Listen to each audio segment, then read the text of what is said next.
Hello guys! So, right now, nandito na kami sa Coco Cafe. Medyo malapit. Ay, sorry Hindi po. pala to. Ha? Sa iba. Ay, Sa iba pala. it's a prank guys. Ay, seryoso mo lang. Hindi mo kasi. Sorry po. Ah, nagpo-food review na ako. Thank you po. Wait lang, medyo nagkaroon ng confusion sa part na yun.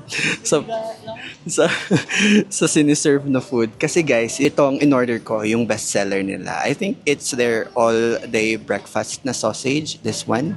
Yan, check ninyo. Yan, so nagkakalito-lituhan kasi marami palang nag-order right now na same with my order. So, parang okay naman na. Nagulat ako kay kuya.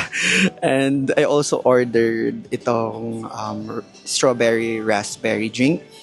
And let's find out kung gaano kasarap yung food na to. Ayan guys. So, let's check kung sakto ba yung review na nakita natin galing sa ibang mga TikTokers. Try natin kung gaano talaga siya kasarap.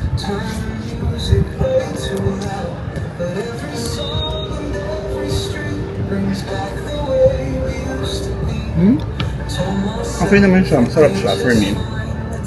Sa taste ng sausage, I'll give it 9 out of 10. But sa serving mismo, medyo konti kasi yung serving for its price.